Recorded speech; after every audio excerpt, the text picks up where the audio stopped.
Welcome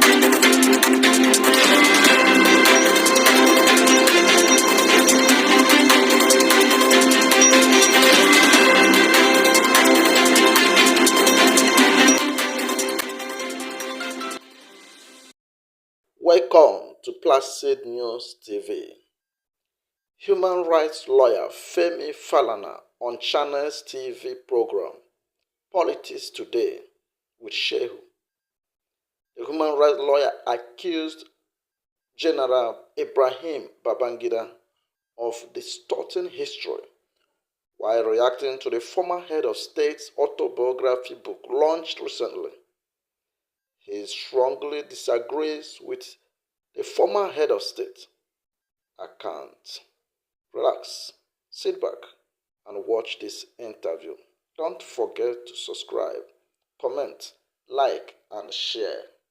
A younger Femi Falana and his life for us here in our studio here in Abuja. Thank you so much for joining us, Mr. Femi Falana. Thank you very much. At some point, I had a conversation with, let us say, Nike Falana, of how your days in prison during the military days and how he had to independently take care of the children and in your absence were spending times in jail. But I'm imagining what kind of reflections Ibb'S book would have brought to your mind. In summary, how do you describe the record and the record and the account of former head of state Ibrahim Babangida? Well, I've taken time. I persuaded myself to read the book, and the impression I gathered at the end of the day was that an attempt was made by the retired general to recall events, but perhaps in an attempt to tell a story, he engaged in what I would call a careless distortion of history. Because there are gaps that he was unable to fill at the end of the day. And I think he also might have forgotten that not all the dramatists personnel have passed away. So history has already taken care of the Babangida tenure. Any attempt by him now to rewrite history failed woefully in the book. So from your own point of view, you don't quite agree with some of the accounts, especially in some of the dated events and some of the events which you personally are involved. And perhaps let's take it one after the other, because if we both are involved in an event, our accounts may be different depending on where the Koboko hit, because the military used Koboko a lot on the civilians at the time. But where the Koboko hits more on you and where it hurts, where in the book did you feel that the account of Ibb'S was distorted? Many areas of the book. I mean, talking about the annulment of the election, General Babangida claimed that he traveled to Katsina on the 23rd of June 1993, and he was flabbergasted to learn about the annulment. I beg your pardon. No. All programs in the second quarter of the schedule, political transition program schedule, including June 12 election. He also banned the courts, particularly the Court of Appeal, that were then entertaining the case. And the Court of Appeal was going to decide the validity of the ex parte order of Justice Ibb'S and the ex parte order of Justice Saleh, in the face of Section 19 of Decree 25 of 1987, that no court shall inquire into or make any order to stop elections. No interim order, no interlocutory order or final order will be made by any court to stop the conduct of election. So when they discover, when the junta discovered that the Court of Appeal was going to set aside those orders, a decree was enacted by General Babangida on the 22nd of June. So altogether, 5 decrees which justified the annulment. So the announcement of 23rd by Unduka Irabo was anchored on the decrees enacted by him the previous day, justifying the annulment of election. That's number one. Number two,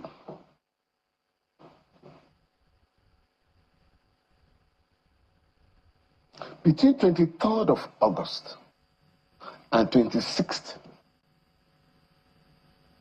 General Babangida promulgated 7 decrees, again to confirm the annulment, to legalize the interim national government, and for the country to move on. He claimed that he was not aware. He was taken aback on the 23rd of June. But on the 26th of June, he made a broadcast, a nationwide broadcast, justifying the annulment and alleging that the election was riddled with corruption, corrupt practices. Even though it appeared to have been fair and free, but the election could not be relied upon. Also on the 22nd of June, he annulled, or rather set aside, the Presidential Election Petition Tribunal, headed by the late Justice Bola Babalaki, set up by the Chief Justice of Nigeria, Chief Justice Mohammed Bello. So how you can turn around to give the impression that some forces, without his knowledge, annulled the election? It's not. Could it be fair to him? Could it be, Mr. Falana, that maybe the man at the very top is not really aware of the machinations of all of the scheming, and a lot of things happened. The man at the top signed the decree to annul the election. Signed the decree. Maybe he doesn't know the details of the... No, to stop Babangida, you know, he was sufficiently intelligent. And he once said, in the face of the crisis, I'm not only in office, I am in power. And he exercised the power against the interests of Nigeria. He also said at that time that they are not the election in the national interest. He never mentioned Abacha. No. And in any case, the annulment you are talking about was perhaps the last stage of the manipulation.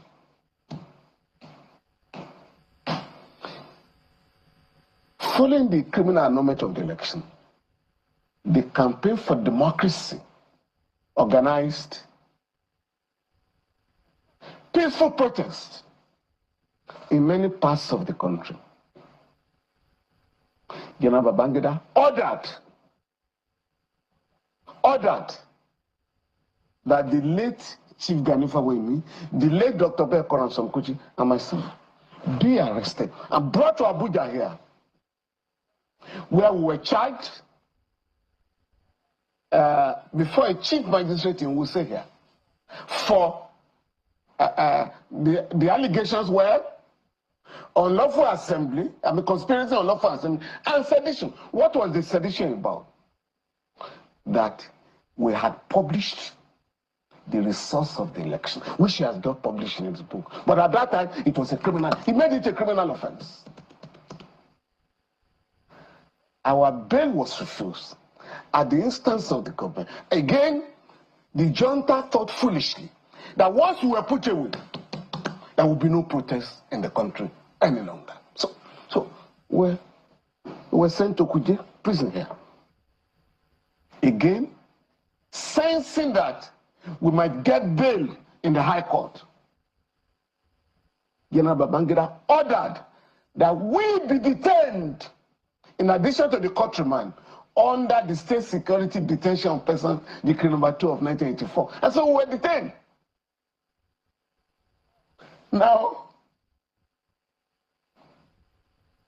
you said we committed an offense by challenging the annulment of election. 32 years later, you are now saying, oh, I regret that we are not the election. So that means you knew. You deliberately arrested me, detained me, charged me, and paraded me as a criminal, only for you to say now, sorry. No, you didn't say sorry. We regret what we did. No apologies. For me, we're taking it beyond the book. A year earlier, because the Nigerians must not forget the fact that when General Babangida staged a palace coup on August 27, 1985, I'm talking of when he removed, and his colleague plotted the removal of another military head of state, General Muhammadu Buhari. He said, he criticized the Buhari Idi Tanzani's junta for not fixing a terminal date. So he said, we are going to leave office in 1990. In October 1990. 1990 came. He postponed the terminal date to 1992. 1992 came. He changed it to January 1993. January 1993 came. He changed it to August 1993. But what we did in 1992 was to say this postponement had to stop. So we organized protests and published posters. Babangida must go. Ibb'S must go was very popular. Oh, yes. Was major headlines on major newspapers. Of course, we were arrested in Lagos, brought to Abuja, FCT, and detained in Kuje prison under Decree number 2. When the late Chief Ganifan went to court, Dr. Bekoran Samkuchi,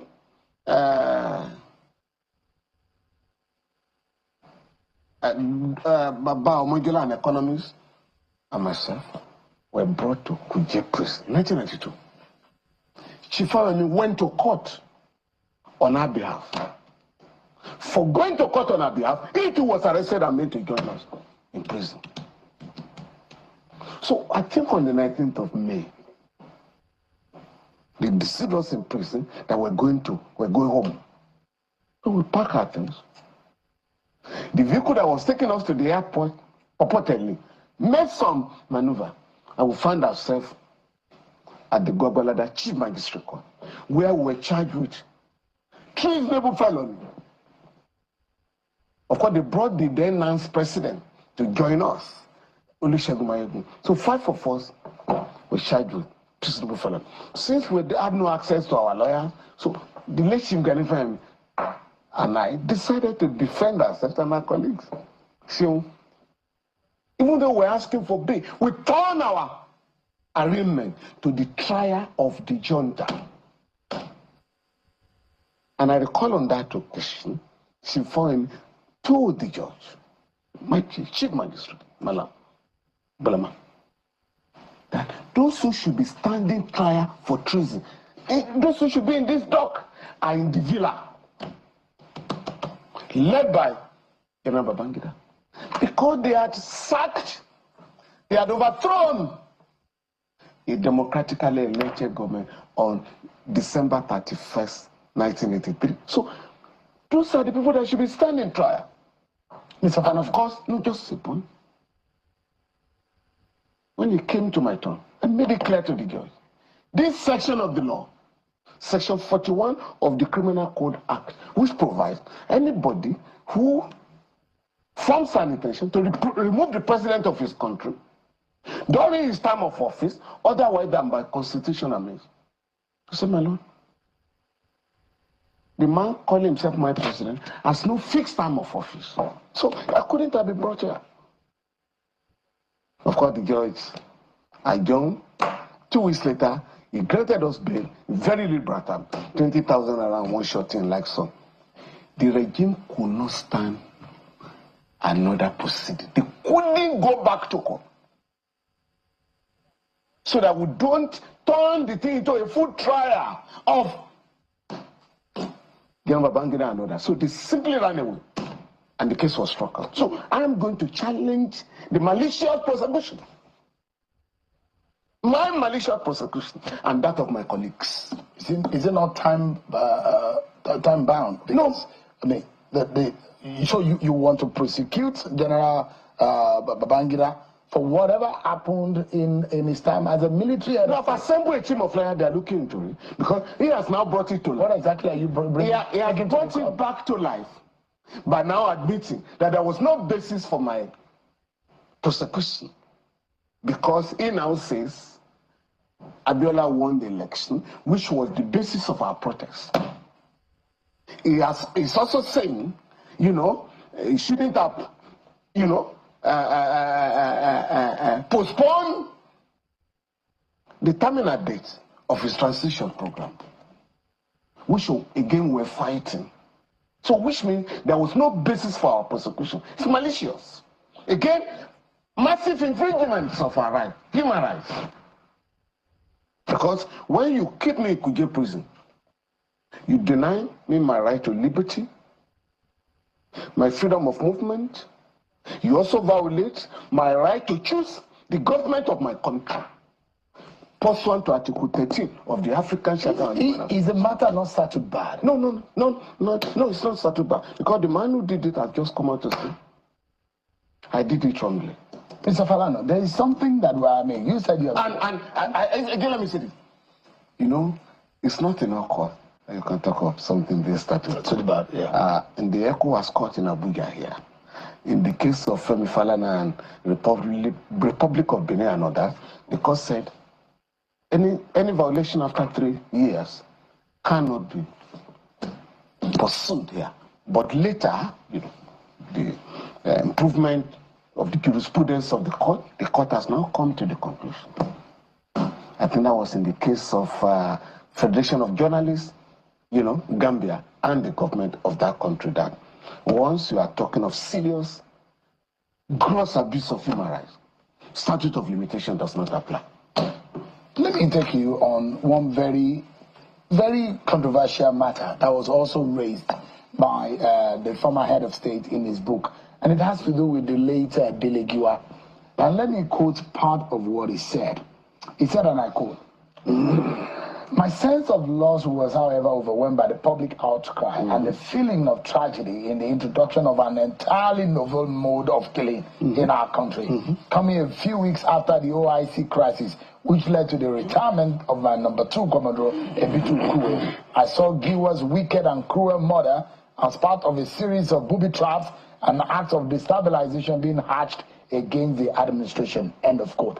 That's the account of General Babangida. And he said, hopefully, that one day, he said, Giwa was loved by his audience and the rest of the public. Targeting him would shock the public and paint the administration in a feeble light. He's saying that one day, the death and the truth about Dele Giwa's death will be uncovered. When he frustrated the attempt by the state to uncover the cause of that incident. General Babangida, in the book, Mr. Falana says that a lot of people know his closeness with Delegiwa, and they wanted to use that to paint him black, his administration black. His relationship with General Vatsa, right, was much closer than that of Delegiwa. Vatsa was his best man. They grew up together. They were sleeping in the same room as bachelors, right? He had them killed without any basis. But coming to Delegiwa first, on October 19, 1986, when that unfortunate incident happened, one of the early callers in Delegiwa's house at Okpebi in Lagos was the late Mr. Tony Momma, the information minister of the junta. And he said publicly, just like I said, because of the novel manner of this death, we have never seen it before. A popular letter bomb. Yes. We're going to have a public inquiry. 2 days later, the junta reneged on the decision that a public inquiry would be conducted. And see, that was not enough. The late Chief Gani Fahimi, a personal friend and lawyer to Delegiwa, took up the matter, wrote to the government, if you are not willing to prosecute, I am going to prosecute. Right? The government ignored him. Gani went to court. The High Court said you have no locus standi. What is personal to you? What interest do you have that is greater than members of the public in this unfortunate incident? You went to the Court of Appeal, the same ruling. But the Court of Appeal, the Supreme Court, roar like a lion. And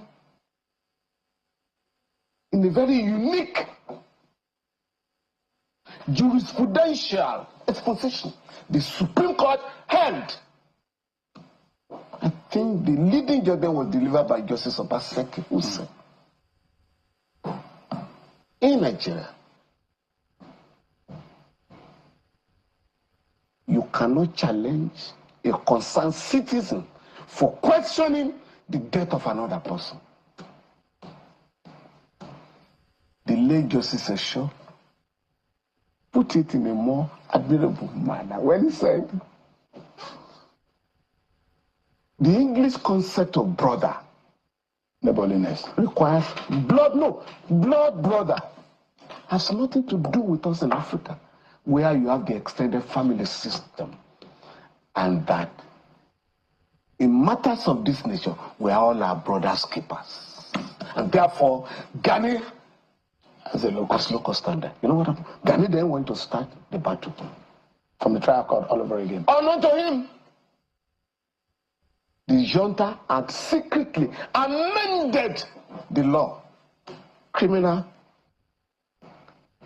Procedure Code of Lagos State, to limit private prosecution of criminal cases to perjury. So by the time Gani now started, the lawyer of the suspect of the government raised an objection that, my lord, you no longer have jurisdiction.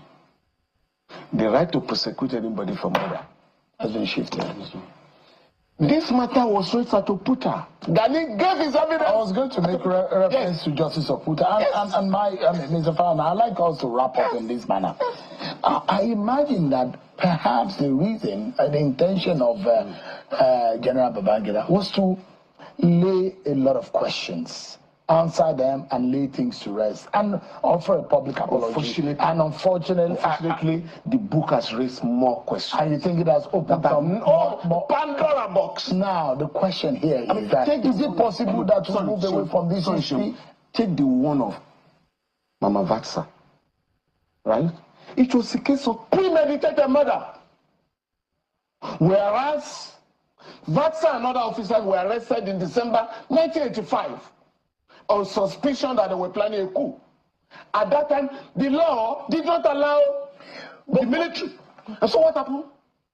A month after the arrest, while they were in detention, General Babangida promulgated a decree on January 6, 1986, to try people who were arrested a month earlier. It's murder. Mr. Falana, a lot of these things that happened in the military junta, and when we imagine that this, the military regime is with force and sometimes without no depth of thought, of civility and democratic thought. And the Supreme Court said in the case of Garba and Federal Civil Service Commission, the military, in coming to power, again this is the language of justice section, is always faced with whether to allow the rule of law to operate or rule of force. But once the rule of law is taken, I mean, it's chosen, you must do everything in accordance with the law. So they had their choice. They pretended they were civilized. And so they rule by decrees. And so once you depart from the enabling decree, the court will strike down. On a final note, I thought Justice Oputa's panel would have also helped to heal. And you were a very active participant in that session, which was supposed to be our own kind of a panel of a healing, reconciliation, and Nigeria moving forward from the horrific past of the military days. But on a final note, Mr. General Babangida went to court to stop the panel from inviting him to give his own account. Oh, yes. So where do we go from here? You say you are taking this matter to court. Oh, well, I'm suing the general for engaging in the massive infringement of my fundamental human rights. I'm also challenging the malicious prosecution of my person and my colleagues. Senator Oji Uzor is saying that President Tinubu should recognize for late MK Abiola as a former president of Nigeria. Do you think that was necessary? It's already, since 1993, he has been recognized by the people of Nigeria as an elected president. They are just these guys, you know, who try to set the hands of the club back. I just recognizing that now. And the last one is about this day, they want to set up a library. No former military head of state has ever set up a library. What do you want to read there? You can only have a library set up by an elected president. You understand me? So I hope they will, you know, title it well. It should be military, a former military president, whatever, library.